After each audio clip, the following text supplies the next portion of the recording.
దేవునికి మహిమగడుగాక. మన ప్రభువును పిరాసుకుడని యేసుక్రీస్తు నామంలో దేవుని యొక్క మాటలు వింటున్న మీ అందరికీ నా హృదయపూర్వకమైన వందనాలు. పరిశుద్ధ గ్రంథంలో కొద్ది నిమిషాలు దేవునికి వాక్యాన్ని మనం ధ్యానం చేద్దాం. 96వ కీర్తన 9వ వచనం మనం చూస్తే వాక్యం ఏమని తెలియజేస్తుందంటే, పరిశుద్ధ అలంకరణను ధరించుకొని యెహోవాకు నమస్కారం చేయడి, సర్వజనులారా ఆయన సన్నిధిని వణుకుడి. ఇక్కడ కీర్తనకారులు దేవుని గొప్పతనాన్ని చాలా గొప్పగా వర్ణిస్తూ ఉన్నారు. నిజమే, మనం పరిశుద్ధ అలంకరణ ధరించుకొని ఆయన సన్నిధిలో యెహోవా నామమును మనము దేవుని యొక్క నామాన్ని గణపరుస్తూ ఆయనకు నమస్కారం చేసేవారుగా మనం ఉండాలి. ఎప్పుడైతే మనం పరిశుద్ధ అలంకరణ ధరించుకొని దేవుని యొక్క నామాన్ని గణపరచేవారుగా మనం ఉంటామో, దేవుడు ప్రతి విషయంలో కూడా మనకు మేలులు చేస్తూ ఆస్వాదిస్తూ నడిపిస్తూ ఉంటాడు. ఆయన సన్నిధిలో మనం వణికేవారుగా ఉండాలి. ఆయన సన్నిధిలో మనం భయభక్తులు కలిగి జీవించేవారుగా మనం ఉండాలి. ఆయన సన్నిధికి మనం వెళుతున్నప్పుడు దేవుడు నన్ను చూస్తూ ఉన్నాడు, దేవుడు నేను చేసే ప్రతి పని ఎరిగినవాడిగా ఉన్నాడు అని భయపడుతూ ఆయన సన్నిధికి మనం వెళ్ళేవారుగా మనం ఉండాలి. ఎప్పుడైతే మనం భయపడుతూ ఆయన మాటకు లోబడి జీవిస్తూ వణుకుతూ దేవుని భయము భక్తిగా జీవిస్తూ ఉంటామో, ఆ కృపగల దేవుడు ఆయన రెక్కల కింద మనకి శాంతి సమాధానం కలుగు చేస్తూ ఉంటాడు. ఆయన సన్నిధిలో వణకాలి, పరిశుద్ధ అలంకరణ ధరించుకోవాలి. పిల్లరా, దేవుడు మోషేతో అనేక విషయాలు ఇశ్రాయేలు ప్రజల కొరకు మాట్లాడడం కొరకు మోషేతో మాట్లాడుతూ ఉన్నప్పుడు, మోషే సేనే పర్వతం మీద 40 దినాలు 40 పగలు 40 రాత్రులు ఉపవాసం ఉన్నాడు. దేవుని యొక్క మాటలు వినడం కొరకు 10 ఆజ్ఞలు కలిగిన 2 రాతి పలకల కొరకు మోషే 40 దినాలు ఉపవాసం ఉన్నాడు. దేవుడు మోషేతో మాట్లాడుతున్నప్పుడు మోషే దేవుడి స్వరం వినాలని దేవుడి దగ్గర కనిపెడుతూ ఉన్నాడు. అదే మోషే దేవుడి దగ్గర మొరపెడుతూ ఉన్నప్పుడు దేవుడు మోషే ప్రార్థన ఆలకించి ప్రతిఫలం కలుగు చేస్తున్నాడు దేవుడు. ఈరోజు మీరైనా నేనైనా పిల్లరా పరిశుద్ధ అలంకరణ ధరించుకొని దేవుడి సన్నిధిలో మనము ఆయనకు నామాన్ని గణపరిచేవారుగా మనం ఉండాలి. ఎప్పుడైతే ఆయన యొక్క నామాన్ని గణపరుస్తూ ఆయనకు ఇష్టంగా జీవిస్తూ ఉంటామో, ఆ కృపగల దేవుడు మోషేతో మాట్లాడినట్లుగా, మోషే ప్రార్థన ఆలకించినట్లుగా దేవుడు మనతో మాట్లాడతాడు. మన ప్రార్థన కూడా దేవుడు ఆలకిస్తూ ఉంటాడు. దేవుడు పగలు మేఘస్తంభమై రాత్రి అగ్నిస్తంభమై దేవుడు మనకు తోడుగా ఉన్నాడు. దేవుడు మనకు తోడుగా ఉన్నాడు కాబట్టి ఆ తోడుగా ఉన్నాడు దేవుడితో మనం ఏం కలిగి ఉండాలంటే తగ్గించుకున్న వారుగా మనం జీవిస్తూ ఆయన మాటకు లోబడి జీవిస్తూ ఆయన రెక్కల కింద మనం సురక్షితంగా జీవించేవారుగా మనం ఉండాలి. 91వ కీర్తనలో అంటాడు కదా, మహోన్నతుల చాటున నివసించేవాడే సర్వశక్తి నేను విశ్రమించేవాడు. మహోన్నతుడైన దేవుడు ఆయన రెక్కల కింద మనం సురక్షితంగా ఉండాలంటే, ఆయన రెక్కల కింద మనకు శాంతి సమాధానం దొరకాలంటే మనం ఆయన రెక్కల కింద చేరేవారిగా మనం ఉండాలి. ఎప్పుడైతే మనం ఆయన రెక్కల కింద చేరేవారిగా మనం ఉంటామో, ఎప్పుడైతే ఆయన రెక్కల కింద మనం చేరి నివాసం ఉంటామో, మనకి సంపూర్ణ సంతోషం దొరుకుతూ ఉంటుంది. కోడి తన రెక్కల కింద తన పిల్లల్ని ఎంతో జాగ్రత్తగా కాపాడుతూ ఉంటారు. దేవుడు కూడా ఆయన రెక్కల కింద మనల్ని ఎప్పటికప్పుడు కాపాడుతూ నడిపిస్తూ ఉన్నాడు. దేవుడు పగల మేఘస్తంభమై రాత్రి అగ్నిస్తంభమై. అయితే ఆ చూసే దేవుడికి మనము భయపడాలి, లోబడాలి. అయినది విశ్వాసం వచ్చి మన ముందడిగేసేవారిగా మనం ఉండాలి. మహోన్నతుల చాటున నివసించేవాడే సర్వశక్తిని విశ్రమించేవాడు అని వాక్యం తెలియజేస్తుంది. మనము ఆ మహోన్నతుడైన దేవుడి దగ్గర మనం మొరపెడుతూ, దేవా నీ రెక్కల కింద నాకు శాంతి సమాధానం దయచేయి తండ్రి, నీ రెక్కల కింద నాకు నాయనా నివాసం దయచేయి నా తండ్రిని ఎప్పుడైతే దేవుణ్ణి అడుగుతూ ఉంటామో, పిల్లరా దేవుడు అటండి సమాధానం దయచేస్తూ కాపాడుతూ నడిపిస్తూ ఉంటారు. హల్లెలూయా, హల్లెలూయా. ఈ భూమి మీద జీవించినంత కాలం కూడా సంతోషము, శ్రమలు ఎదురవుతాయి. ఈ భూమి మీద బ్రతుకున్నంత కాలం, ఈ భూమి మీద జీవించినంత కాలం కూడా సంతోషము, శ్రమలు ఎదురవుతాయి. అయితే మనము అన్ని విషయాల్లో శ్రమ ఎదురైనప్పుడు ఆ శ్రమను జయించుకుంటూ ముందుకు కొనసాగాలి. సంతోషం ఎదురైనప్పుడు ఆ సంతోషాన్ని బట్టి మరీ ఎక్కువగా దేవుని యొక్క నామాన్ని గణపరుస్తూ, కీర్తన పాడుతూ, ఆయన నామాన్ని గణపరుస్తూ ముందుకు కొనసాగాలి. ఇశ్రాయేలు ప్రజలు ఐగుప్తులో 430 సంవత్సరాల చెరలో శ్రమలు పడ్డారు. వాళ్ళు ఆ శ్రమలు పడుతూ ఉన్నప్పుడు వాళ్ళు దేవుడు మొదలుపెట్టారు. అయ్యా, ఎన్నాలి శ్రమలు, ఎన్నాలి కష్టాలు, ఎన్నాలి ఒడిదుడుకులు అని దేవుడు మొదలుపెట్టినప్పుడు దేవుడు వాళ్ళ ప్రార్థన ఆలకించి ప్రవక్త అయిన మోషేని దేవుడు ఎన్నుకున్నాడు. ఎన్నుకున్న తర్వాత పిల్లరా, మోషే ఇశ్రాయేలును కానాను నడిపిస్తూ ఉన్నప్పుడు అరణ్యంలో అనేక విషయాల్లో మోషేని ఇబ్బంది పెట్టేసారు. ఇబ్బంది పెట్టినా మోషే ఎక్కడ కూడా వాళ్ళ మీద కోపం పడడం కానీ, చిరాకు పడడం కానీ, వాళ్ళని దూషించడం కానీ ఏమీ చేయలేదు. దేని కొరకంటే దేవుడు ఏ పని చెప్పాడు ఆ పని యథార్థంగా చేస్తూ ముందుకు కొనసాగడం మోషే.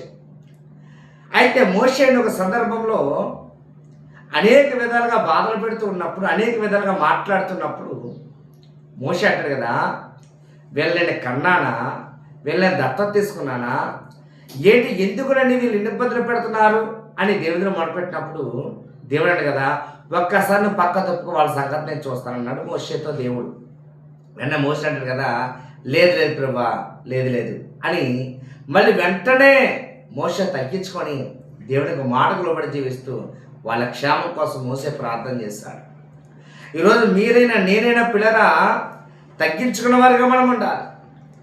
ఎంత ఎదిగినా, ఎంత ఉన్నత స్థానంలో మనం ఉన్నా మనం తగ్గించుకొని దేవుని మాటకు లోబడి జీవిస్తూ ముందుకు కొనసాగుతూ ఉన్నప్పుడు ఆ కృపగండ దేవుడు ఆయన రెక్కల మనల్ని కాపాడుతూ నడిపిస్తూ ఉంటాడు. అయితే ఈ 97వ కీర్తన మనం చూస్తే పిల్లరా మహోన్నతుడి చాటున నివసించేవాడే సర్వశక్తిని విస్తరించేవాడి వాక్యం తెలియజేస్తూ ఉంటాడు. ఒక చిన్న కథ చెప్పి నేను క్లుప్తంగా వాక్యాన్ని చెప్పి ముగించేస్తాను చేస్తాను. ఒక యజమాని కోడిపెట్టని ఎంతో అందంగా పెంచుకున్నాడట. ఎంత అందంగా అంటే ఆ కోడిపెట్ట ఎదిగే కొద్ది కూడా యజమాని ఆ కోడిపెట్టను చూసి మురిసిపోతూ ఉండేవాడు. అయితే ఒక దినాన ఆ కోడిపెట్టని బట్టి యజమానికి ఆలోచన వచ్చింది. ఏంటి ఆలోచన అంటే, ఈ కోడి నా మాట చాలా శ్రద్ధగా వింటుంది, నేను పెట్టింది తింటుంది, నేను గూళ్ళో పెడితే గూళ్ళో నివాసం ఉంటుంది, ఈ కోడిని బట్టి నేను చాలా సంతోషిస్తూ ఉన్నా అని ఆ యజమాని ఎంతగానో సంతోషపడుతూ ఆలోచన చేస్తూ ఉంటే మొత్తానికి ఒక కొన్ని నెలలు జరుగుతూ ఉన్నప్పుడు ఆ కోడి పెట్ట గుడ్లు పెట్టడం ప్రారంభించింది. ఎప్పుడైతే గుడ్లు పెట్టడం ప్రారంభించిందో ఆ గుడ్లన్నీ ఒక్కొక్క గుడ్డు తీసుకెళ్ళి బొట్టలో పెట్టి ఒక దినాన ఆ గుడ్లన్నీ కూడా కోడి ఏం చేసిందంటే పిల్లలు పెట్టేసింది. ఎప్పుడైతే పిల్లలు పెట్టిందో ఆ యజమాని కూడా ఆ పిల్లల్ని బట్టి, ఆ కోడి తల్లిని బట్టి చూసి చాలా సంతోషపడి, ఈ కోడి ఒక విధంగా చెప్పాలంటే అన్ని విషయాలకు మేలే చేస్తూ ఉంది, ఎంతకంటే చెప్పలేనంతగా అని ఆ యజమాని ఆ కోడి పెట్టని కోడి పిల్లలు చూసి సంతోషపడ్డాడు. మొత్తానికి కోడి పిల్లలు కొంచెం పెద్దవి అవుతున్నాయి, అవి కళ్ళే తేరుకొని చూడగలుగుతున్నాయి. కోడిపెట్ట ఏం చేసిందంటే బొట్టలో ఉన్న కోడిపెట్ట పిల్లలన్నీ కూడా రోడ్డు మీద తీసుకొచ్చింది. రోడ్డు మీద తీసుకొచ్చినప్పుడు యజమాని ఆ కోడిపెట్టని కోడి పిల్లలు ఎంతగానో కాపాడుతూ ఉన్నాడు.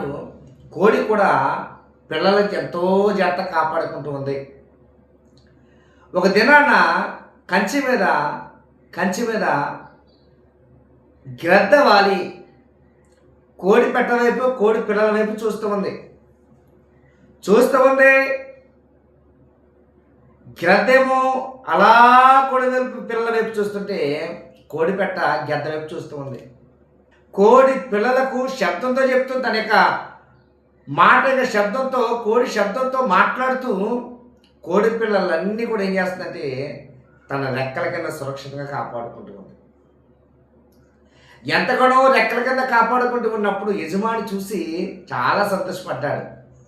బా, చాలా తెలివైన కోడి, నా దగ్గర ఉన్న కోడి తన పిల్లలను ఎంతగానో కాపాడుకుంటూ ఉంటుంది అని యజమాని ఎంతగానో ఆనందపడ్డాడు. మరి సృష్టి కలుగు చేసిన దేవుడు కూడా ఆయన రెక్కల కింద మనల్ని ఎంతగానో కాపాడుతూ ఉన్నాడు. ఎంతకంటే ఎంత చెప్పినా తక్కువే. మనం ప్రార్థన చేసినా ప్రార్థన చేయకపోయినా, మనం ఆయన మాట విన్నా ఆయన మాట వినకపోయినా, దేవుడు ఆయన రెక్కల కింద మనల్ని ఎప్పుడూ కాపాడుతూనే ఉన్నాడు. కీడును తప్పించి మేలు చేస్తూ మంచి మార్గం నడవాలని వాక్యం ద్వారా అనేక విషయాలు మీతో మాట్లాడుతూ దేవుడు అనేక విషయాల్లో మనకు మేలు చేస్తూ నడిపిస్తున్నాడు దేవుడు. అయితే మనము ఆ సృష్టిని కలిగించిన దేవుడు ఆయన రెక్కల వల్ల కాపాడుతున్నాడు కాబట్టి మనం అట్లాంటి అన్ని విషయాల్లో చాలా జాగ్రత్త కలిగి జీవిస్తూ ముందు కొనసాగించబడ్డవారుగా మనం ఉండాలి. ఎందుకంటే మనం పరిశుద్ధ అలంకరణ ధరించుకొని యెహోవాకు నమస్కారం చేయుటకు సంతోషంగా వెళ్ళాలి. ఆయన సన్నిధిలో మనం వణికేవారుగా ఉండాలి. సర్వజనులారా వణికుడి అయిన సన్నిధిని వాక్యాలుగా తెలియజేస్తుందో మనం అట్టండి ఆయన సన్నిధిలో వణుకుతూ ఆయన మాటకు లోబడి జీవిస్తూ ముందు కొనసాగించబడ్డవారుగా మనం ఉండాలట. ఏమండి, ఎవరికి లేని ధన్యత, ఎవరికి లేని కృప దేవుడు మనకి ఇచ్చాడు. మోసే ఇశ్రాయేలు ప్రజలను ఐగుప్తు కణాన్ని తీసుకొస్తున్నప్పుడు మోసే ఎలాగైతే దేవుడి వైపు చూస్తూ ఉన్నాడో, ఈరోజు మీరు నేను కూడా మన కుటుంబ విషయంలో దేవుడి వైపు చూస్తూ ఉన్నప్పుడు దేవుడు మీకు నాకు తోడుగా ఉంటాడు. ఎందుకంటే దేవుడు మనకు తోడుగా ఉన్నాడు కాబట్టే ఈరోజు ఈ భూమి మీద సంతోషమైన జీవితం మనం జీవిస్తూ ఉన్నాం. ఏమండి, మోషేతో మాట్లాడి దేవుడు మనతో మాట్లాడుతున్నాడు. మోషేకు ఇశ్రాయేలు పిల్లలకు తోడుగా ఉన్న దేవుడు మీకు నాకు తోడుగా ఉన్నాడు. అందుకే మనము దేవుడి దగ్గర పెణికలాడాలి. దేవా, నన్ను జ్ఞాపకం చేసుకో, తండ్రి నా ప్రార్థనను ఆలకించయ్యా అని మనం ఏం చేయాలంటే ఆయన సన్నిధిలో ఆయన నామాన్ని ఘనపరుస్తూ మహిమపరుస్తూ మన ముందు కొనసాగించబడుతూ, దేవా నీ పాదాలు పట్టుకుంటూ ఉన్నాను, దేవా నన్ను జ్ఞాపకం చేసుకో, నా ప్రార్థన ఆలకించు నా తండ్రి, నా ప్రార్థన దగ్గర ప్రతిఫలం దయచేయి నా యేసయ్యా, నా కుటుంబాన్ని జ్ఞాపకం చేసుకో, నా భర్తని జ్ఞాపకం చేసుకో, నా పిల్లల్ని జ్ఞాపకం చేసుకో, నా భార్యని జ్ఞాపకం చేసుకో, తండ్రి నా ముందున్న ప్రతి ఒడిదుడుకుని విడుదల కలుగు చేసి మా కుటుంబాన్ని కాపాడా యేసయ్యా అని ఎప్పుడైతే మన ప్రార్థనలో దేవుడిని అడుగుతూ ఉంటామో దేవుడు ప్రార్థన ఆలకించి మన పట్ల మేలు చేస్తూ ఆశీర్దిస్తూ నడిపిస్తూ ఉంటాడు. మనము జీవం కలిగిన జీవాధిపతి అయిన దేవుని ఎరిగిన వారిగా మనం ఉన్నాం కాబట్టి, జీవం కలిగిన జీవాధిపతి అయిన దేవుడు మనకు కలిగిన వారిగా మనం ఉన్నాం కాబట్టి మనం అట్లాంటి ప్రార్థన జీవితం మనం కలిగి జీవిస్తూ ముందు కొనసాగించబడుతూ ఉండాలి. ఎవరి మీద మనం ఆధారపడాలంటే దేవుడి మీద ఆధారపడాలి. అయితే మనము ఆధారపడిన తర్వాత ఆయన సన్నిధికి మనం వెళ్ళాలంటే పరిశుద్ధ అలంకరణ ధరించుకొని వెళ్ళాలి. ఏమంటే మనతో ఎవరు మాట్లాడినా మాట్లాడకపోయినా, మనల్ని ఎవరు ప్రేమించినా ప్రేమించకపోయినా, మనతో ఎవరు స్నేహం చేసినా చేయకపోయినా దేవుడు మనతో ఎప్పుడు ఉంటాడు. దేవుడు ఎప్పుడు మనతో మాట్లాడతాడు. మనతో మనుషులు స్నేహం చేయకపోవచ్చేమో దేవుడు మనతో స్నేహం చేసి సిద్ధపడతాడు, ఇష్టపడతాడు. దేవుడు మనల్ని ఎక్కువగా ప్రేమిస్తూ ఉంటాడు. ఆయన ప్రేమించే ప్రేమమైన ఆయన. అయితే ఆయన ప్రేమను పొందుకున్న వారుగా ఉన్న మనము దేవునికి ఇష్టంగా, దేవుని సమీపంగా, దేవుని దగ్గరగా జీవిస్తూ మన జీవితం ముందుకు కొనసాగుదాం. పిల్లల్ని ముగించేస్తున్నాను. కోడి తన పిల్లల విషయంలో ఎంత జాగ్రత్త కలిగి ఉందో పిల్లరా, దేవుడు కూడా ఆయన నమ్ముకున్న బిడ్డల విషయంలో కూడా అంతే జాగ్రత్త తీసుకుని మళ్ళీ కాపాడుతూ నడిపిస్తూ ఉన్నాడు. అయితే మనము దేవుడి మాటకు లోబడి జీవిస్తూ దేవునికి ఇష్టంగా జీవిద్దాం. మనం పరిశుద్ధ అలంకరణ ధరించుకొని దేవునికి ఇష్టంగా జీవిస్తూ ముందుకు కొనసాగుదాం. దేవుడి మాటలు బట్టి మీ అందరి హృదయంలో దేవుని వాక్యము నీరుగడ్డి ఫలింపచేయును గాక. ఆమేన్. దయగలిగిన తండ్రి, కృపగల యేసయ్యా నీకు వందనాలు నాయన. ఇంతవరకు దేవా నీ వాక్తో మాతో మాట్లాడుతూ వచ్చు. చెప్పిన వాక్యం అర్థంగా పోకుండా ఎంతమంది పెట్టలేదు నీ మాటలు విన్నారో ప్రతి ఒక్క బిడ్డ హృదయంలో నీ వాక్యం నీరు ఫలింపచేయమని కోరుకుంటూ యేసుక్రీస్తు నామములో ప్రార్థించి అడుగుతున్నాం తండ్రి. ఆమేన్, ఆమేన్, ఆమేన్.